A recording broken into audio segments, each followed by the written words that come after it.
Blog Talk Radio. Hi there and welcome. This is Sarah, and I'm here with Peter and Matthew, and we are a Course in Miracles discussion group participants, and we meet up in Durham region in Southern Ontario, and we are happy to have found each other, and we've had some really wonderful conversations between us, and we realized that instead of just talking and not actually sharing it with anyone was maybe a waste. Or not necessarily a waste, but we just figured that our thoughts and our conversations were good enough to share with everyone. So we created this radio broadcast, and if you're listening in as a regular listener or if this is your first time, this is our 10th show. We are so happy to come together every Saturday to put this together for you, and as always, we come together with the highest of intentions, and we allow the Holy Spirit to flow through us. So sometimes we just go with the flow and never know how things are going to pan out, but we're always pleased at the end, and I really hope that you enjoy that as well. So today we're going to be talking about love versus fear, and there are two opposites on the spectrum, and I had a really interesting conversation this week with a couple of different people about it. And I think the sentence that really caught me the most was that fear cannot create because only love can create, because only love is real and fear is not real. And I might have said that in, not the clearest of ways, but we're going to clear that up for right now. I'm going to tell you Matthew is joining us. I have him on mute right now just because he is at a gathering, and there is some background noise with him. But I'm going to put him in here now, and hopefully maybe he's gone to a quieter place. But we're also really excited to have this conversation. And Peter and I had an in-depth conversation, and I haven't got to hear from Matthew yet. So Matthew, what would you like to start us off with? Yeah, okay? I think so. Great. Yeah, well, I'm in my car right now, so I can't reference the course directly. But I can speak from my heart, and certainly fear only results in chaos. So, of course you can't create with fear. You can only destroy. That's natural property or purpose is destruction. And so it's only through love that we can actually heal. Function in the world is healing and forgiveness, and that is the equivalent of what the Course calls creation in heaven. So when we have a forgiving thought or a healing thought for ourselves or for another, that is directly extending God's love to yourself, to others, ultimately to the level of the mind where we truly reside. And that's the ultimate purpose of the Course, is to recognize that the only thing that we can do is extend God's love and become whole and complete with Him. I think that's, it just makes so much sense. And one thing that really struck me right now that you said was when you mentioned about that fear only creates chaos and that it destroys things. And it's interesting. It's slightly off the Course in Miracles, but to me, another thing I'm very involved in is the works of Abraham Hicks. And, it's interesting because they say that you shouldn't try to create anything, or you shouldn't try to envision what you want your future to be like when you're thinking in fear. Because when you're in fear, what you will attract to you are, unwelcome circumstances and things that you're fearful of. So it's interesting for me to get this little bit of insight, over the past couple of days. I've been really thinking about it a lot. But even just to realize that when we're in fear, we're not going to create. We're just going to destroy and, have chaos, and that the love is the thing that's going to create. To me, this is just a really huge concept, and I'm really glad to be talking about this. And Peter, did you want to add something in here?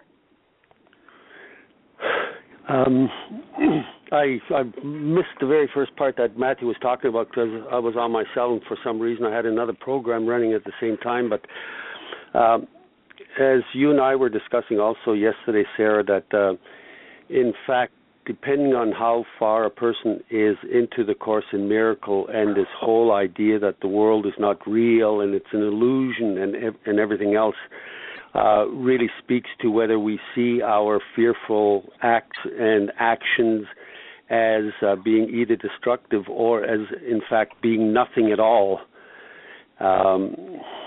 in the sense that they aren't creative, in the sense that the Holy Spirit is creative. For me, the Holy Spirit, when it talks about the Holy Spirit and love being creative, I think it is something that occurs outside of time. That the true effects of extending love happen on a non-physical level primarily, and they reach and extend into other people's minds and further expand and grow when we reach other minds. And so the true creation of God, I would say, is non-physical. And what we create in the world, whether it comes from the ego or whether it comes from the Holy Spirit, is either an expression of fear or of love. And yet those creations that the ego produces in the world and in time and in space are actually reflections of either one or the other, rather than one being necessarily creative or loving. They're symbols of where we're coming from. Yep, that's really interesting. Matthew, does anything touch a chord with you when you hear Peter say that? Yeah, of course. I mean, I think that really targets the idea that it's all about intention, and the mind can only focus on one thing at a time, and ultimately what it boils down to is that there are only two perceived states of being. One is being in a state of fear, and the other is being in a state of love. And at any given moment, at any given point in time, we can only focus on one or the other. It's either fear or love. And when your intention is with love, you are naturally extending that to the world. And that may come about in many different formed manifestations, through different creative modalities, through people doing business together, having conversations together, having A Course in Miracle groups together. It really doesn't matter, but it's the intention behind that manifestation in the physical form that counts. Is it coming from a place of higher power, higher connectivity, like-mindedness, the capacity to see ourselves as complete and healed and whole? And when we hold that intention with one another, that's when healing is allowed to take place in our perception and in our lives. You know, it's interesting, as you were talking, I guess I'm just going to be the person that, throws other things besides the Course in there that's unique, because that's just the way my head is going. But I've thought of Mother Teresa and one of her sayings, which was that she wouldn't go to an anti-war rally, but she would march for peace any day, because the thought and the intention and the energy behind it, one is, destructive and wanting to stop something and end something and focusing on what was not wanted, and how, marching for peace has a totally different energy. The crowd would have a totally different energy. There would be love behind it, because people would be focusing on the positive. And I guess for me, this is such a different idea to think that fear can't create. I'm so happy to actually hear that, because, for those times that we do get fearful, and, because fear can just kind of suck you down even further. So to hear that fear can not create something, it can only just, it just to me, it seems such a huge idea. It seems like I'm just so happy to hear that. And Peter, is this touching anything from what I'm saying? Do you want to expand on that? Yeah, there's several things and maybe a couple of distinctions to make. There is there is physical, immediate, in the moment fear, which is different from what I think we're talking about, but it needs perhaps to be said. If a car is coming at you at 100 miles an hour or something like that, or you meet a bear in the woods, the feelings and emotions in our body are there to either fight or protect us, and that's something we should certainly take advantage of. But most of the fear that we face in life, at least in society nowadays, is all psychological fear, which has to do about concerns about tomorrow, or fears about what we may have done in the past, how that may affect us. And so to recognize that any action taken out of fear is one that is at the very best incomplete, and at the other extreme likely to get us into an even more fearful state, because what we do out of fear will simply produce of its own kind. And so the recognition that I'm fearful right now and I'm worried about all kinds of different things, to recognize that doing anything is probably the least helpful thing that we should engage in, the physical act of doing something. Rather, it would be much more helpful to recognize that fear simply, and perhaps let it play out in our mind, allow the ego to tell its story and to play its game, just and simply observing it. Again, love is something that, in a sense, does nothing, and yet it embraces everything. And if we can learn to embrace those fearful feelings and those fearful thoughts that come into our mind without trying to change them, without trying to bury them or modify them or fix them, then we may discover that voice of the ego begins to quiet down, and some deeper, calmer voice begins to emerge. And it's that deeper, calmer voice, that intuition, that it would be much more helpful to act upon. The thing with fear, at least at the beginning, is that it's such a strong voice, and it clamors so much for us to do something that at times it's almost very, very difficult to ignore it and not to move into action. And yet a certain amount of discipline and a certain amount of practice will get us to the point where at least we pause, even if for a moment, to try and get a deeper insight as to what the appropriate action would be. Again, fear always would want us to do something, and again, the voice of the ego is all about doing, and the more we recognize how the ego operates and how it speaks to us, the more we can simply observe it without doing anything at all. And I think that's the big trick, is to become aware enough to see it for what it is, to see it very clearly that it isn't love speaking to us, and then to relax.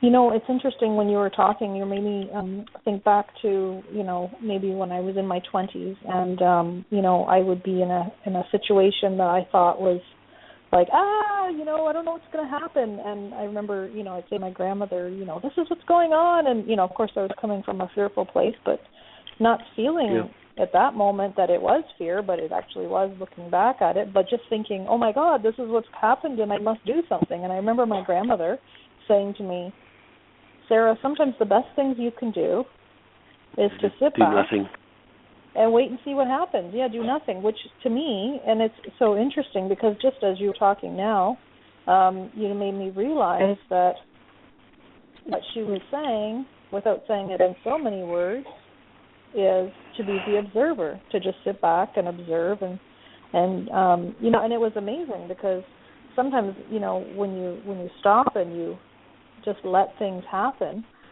you'd be surprised, what actually comes into your life. And it's funny because I have these little sayings, that I've accumulated over the years. One of them was, let miracles find you. And I think that's a really wonderful thing is, if you have a prayer and you have something that you want to bring into your life that you want to create, think about it with love and ultimately release the outcome of it and just, put it out there that that's what you would love to have happen, and then watch and see. And, I always say there's 3 answers to prayers, right? That either not yet, or but was it yes, not yet, or I've got something better in store for you. So it's just wonderful because, yes, there could be a no to a prayer of something that you want, but really it's not no, it just means there's something different. And Matthew, how is that making anything come across your mind to share with us? Yeah. I mean, the miracle itself does nothing, it undoes. And what that means is that's about a release. When you're truly enveloped in the voice of the Holy Spirit and following His guidance, you're simply moving from one state of completion to the next stage of completion. There's no more seeking to find. The way that ego operates is that it feels incomplete, so it's always trying to reach outside of itself to find that, extra thing that will bring completion, and then it has momentary satisfaction, but it's never enough, and then it needs to eat more and more and more. And it's just an ongoing cycle. Yet when we finally just give up trying, when we finally release the resistance, then you realize that I'm already complete and healed and whole. And now our life perception completely changes because I'm not doing things to get anything out of it. I'm simply moving forward to move from one stage of completion to the next and to share this extension of exquisite peace and bliss and love and healing and forgiveness with all the people that I can. And for me personally, it's been a tremendous amount of learning to really trust that. But I'm finding as I really, truly step into it, there is a level of power that comes forth that is just unfathomable. And it's exquisite, and you truly feel that there's a guardianship behind you that is protecting you along the way, and eventually the fear just begins to dissolve more and more. Wow, you know what, Matthew? I just love the way this conversation is going today. I thank Matthew and Peter. I thank you both for taking this journey with me, for these conversations. But how true, like that sense of power that comes within us when we realize that there's we're looked after and we're loved that much. And Peter, I'm sure that's touched a chord for you. So please do share.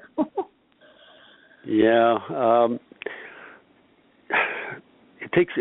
There was one thing you said, Sarah, that there was a time when you were in fear, and you said you didn't even realize it. And again, this is where awareness and the intention to really be more aware and in the moment of what we're feeling is so vitally important. Because when we are caught in fear, it's almost like there isn't enough presence there for us to even recognize how we're feeling in a sort of a detached way. And so when it does happen that we can begin to see our emotions as they come up and we recognize them as being contractive or fearful or anxious or whatever, that it becomes much, much easier to recognize that engagement in those thoughts and feelings is the exact wrong thing to do in the sense of not truly allowing the Holy Spirit to move through us, because as long as we're working on a problem, we're really not open to the answer. And and it's so tempting, and even in the New Age movement, there is so much about self-improvement and achieving more and having more, which really, as Matthew says, is the ego at work disguised as spirituality in many cases. And so it even becomes important for us to look at ourselves to see, where is the impetus for my wanting whatever it is I want? Is it because I still feel empty inside? Is it because I still feel I don't know enough? Is it because I feel that there's still something outside of me that I need to have? And as we begin to recognize that, we can simply begin to let go of that outward grasping and spend at least some more time in being quiet. Because what we're really looking for outside of ourselves is waiting to be unveiled inside of us. And taking time to be open, taking time to be quiet, really means that we're starting to look in the right place for those things that we think satisfied us on the outside. And I guess for me personally, the other thing that really comes through strongly is the idea that it's only until after I solve a problem or fix a thing that I can be in a certain state, whether it's a state of happiness or relaxation or love or joy.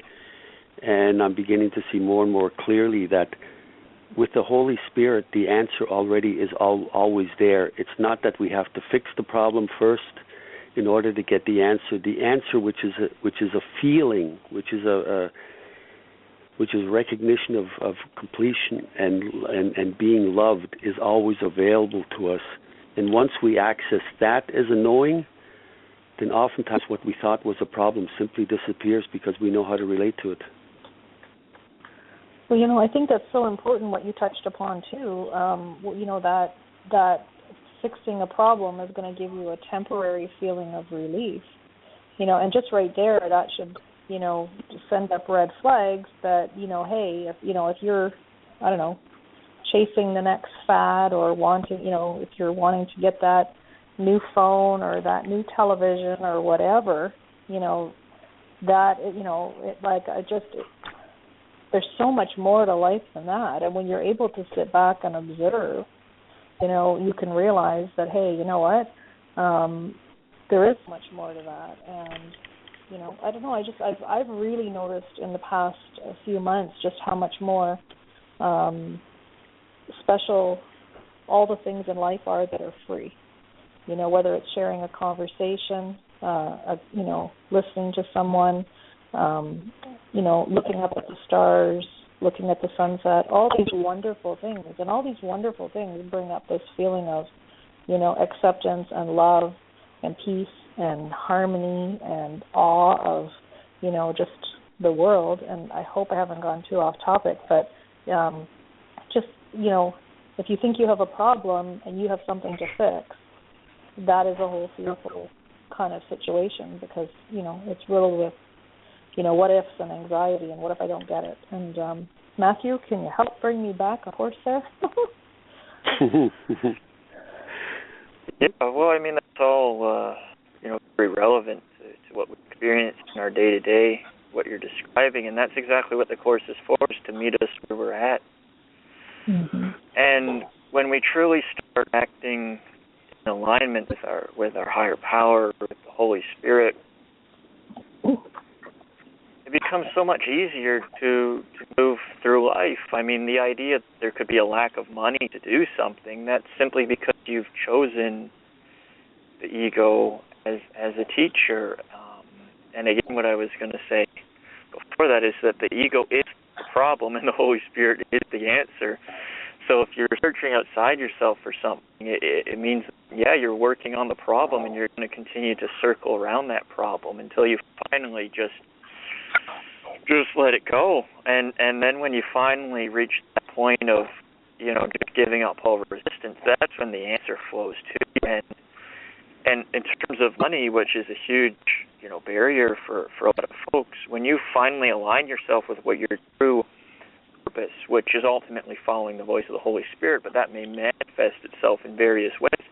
When you finally align yourself with that ultimate purpose, there's just a power that comes forth that brings you what you need to serve that purpose. And if money's required, the money will find its way to you because you're now using the money as an extension of love, and the money becomes a tool used to bring the message of God to your sisters and brothers in a way. You can certainly frame that way.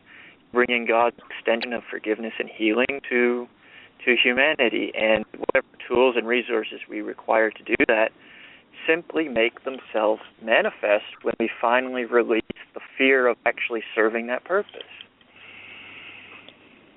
It's interesting because I think, Peter, you were speaking the other day about love and money. Do you want to just share that quickly with us? Well, money oftentimes or money itself is probably what the ego uses as one of its strongest substitutes for a feeling of either being loved or feeling secure. So a lot of people look at money as a form of security, and that in itself engenders fear. Will I have enough of it? Will I be able to pay my bills, or how can I get more of it so that I can feel even more secure? And so it's our perception of money that unless it changes, it will impede the flow of abundance into our life. And just as love, its purest form, is unlimited freedom to allow all things to be as they are, money in a physical sense is the physical vehicle which allows us the greatest freedom to do and to have and to be in the world. And so it came to me that on a physical manifestation, money actually is love, is the closest thing to love in its ability to allow us so much more flexibility to do what we feel called to do, and to create what we feel a calling to create, and to see love as a form, or to see money as a form of love, really changes our ability to allow it into our life, because now we see it as a form of serving, as a form of freeing ourselves, and by extension as a vehicle to free other people to a greater degree. Yeah, Matthew, how does that sound to you? Yeah, 100%. Just to, amplify and reiterate my. Sorry, I have a little bit of a giggle going on here. I think we just lost Matthew. Or did Peter? Are you still there? Okay. Yeah, I'm still here. I just think that was funny because I could almost hear Matthew saying, "Bring it on," because of what he had just said, of how in the flow and how understanding he is of, that money comes into your life to provide for you when you're in service of other people and able to share wonderful things with other people. I don't know if Matthew's going to come back or not. So far, it doesn't look like he has. But I think we have a couple more minutes here. But what a great conversation. I think a lot of it comes down to, there's often the analogy that a fish that's in water doesn't even realize that it's in water until it's taken out of the water. It's so much a constant in its life that it probably doesn't really have an awareness of it without contrast. And sometimes for a lot of our lives, we're caught in this constant envelope of concern and worry and whatnot, that it almost becomes a norm for us, and we don't know anything different. And because it's all we're used to, it's almost like it's the only thing that we can even think of recreating in having the same feeling in our lives. And yet, once we do have a taste of what it feels like to love, to relax, and to surrender, then it becomes a lot easier to let all those other things go. You know what? And it makes so much sense, right? The whole, that you realize it. Like when I said I was in fear and didn't realize it. And how many times when I've been in fear, I've forced things to happen. So yes, I've made things happen in my life that I really wanted to have happen, but it was a fight. And it's just nice to know that when you welcome, the Holy Spirit and then it flows and things appear and miracles happen and contacts happen and you meet the people and you get to have a choice. Yeah. You get to have a choice because you know there's something there's something completely different. Once you get a taste of love, there's a different direction we can turn to, where we don't become as problem oriented. So you know what? This has been such a great conversation. We might even have to just talk more about love next week as well, because I feel like there's more we could have said. And I like to focus on love instead of focusing on fear. So I think we just have a few seconds left. So thanks for 10 seconds. Okay, so bye, Peter. Bye, Sarah, and thank you for Thanks anyone who for listened, listening. and see you next week. Bye-bye. Okay, see ya. Bye.